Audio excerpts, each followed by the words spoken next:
finishing second in the conference 3 times, winning the conference with a record number of goals, and in our first year in the Football League getting in the playoffs, in the second year in the Football League getting automatic promotion.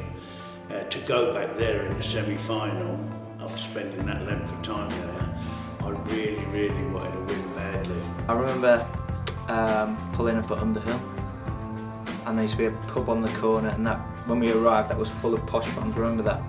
I remember feeling a little bit nervous. Obviously I hadn't played that much first team football at that point. I must have only played about 20 games, I think. And really it was all a bit of a blur when I think back now, because it just happened so quickly. But I remember feeling really nervous. That's what I can remember. And we did win 2-1. We played very well. It should have been more.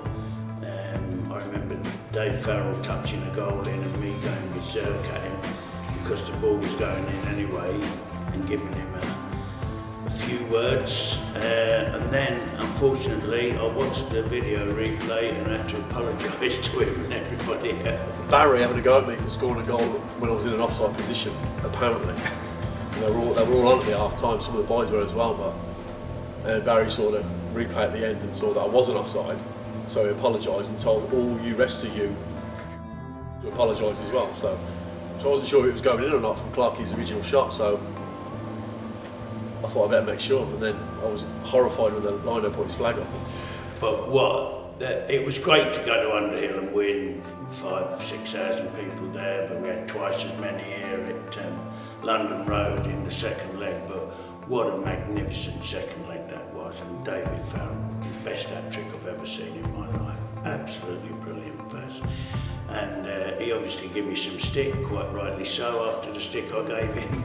I always like to shoot from distance, didn't I? And you might find on another night that keepers would have saved her, we missed the target. And so you have to have a lot of luck. I mean, we knew they'd come at us. It was a big crowd, and but playing here, we know we can turn teams over. So.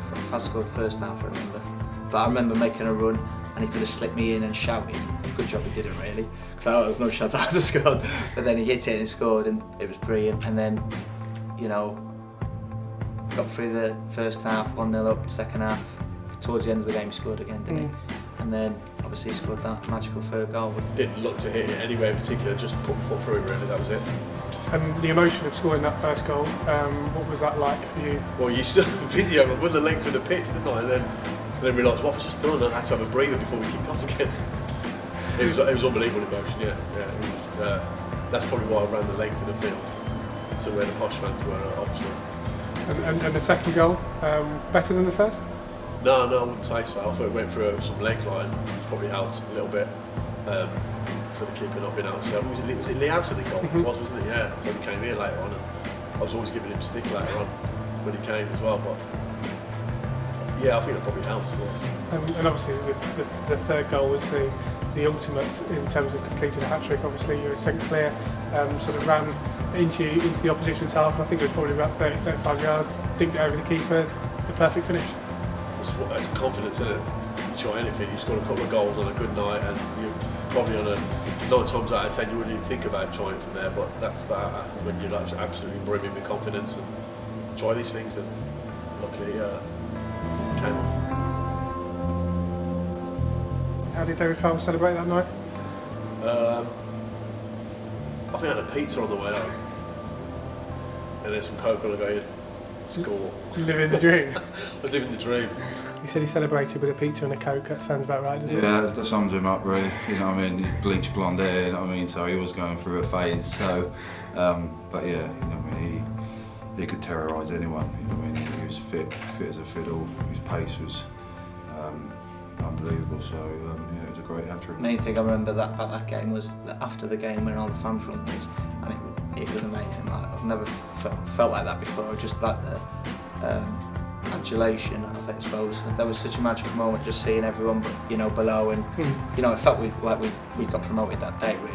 Trying to get off the pitch, I was like that stoned because I've just come back from my shoulder, so I was like, don't touch me, don't touch me. You know what I mean? My shoulder and that, and I mean, seeing Faz right in the corner, he took about an hour to get off the pitch. So, but yeah, it was unbelievable scenes at the end. You know what I mean? It was my first taste of being in the playoffs, and mean, going up onto where the board sit was a great highlight, seeing everyone on the pitch. And, you know what I mean? It just sort of sunk in sort of when we come down into the change room and saw the banners and that. So yeah, it was a great. I mean, Faz was different class that day. It just gives you a massive lift. It does. Obviously, your fans right behind you, and then for them to show how much support they had for you at the end, it was amazing, and that'll always stay with me.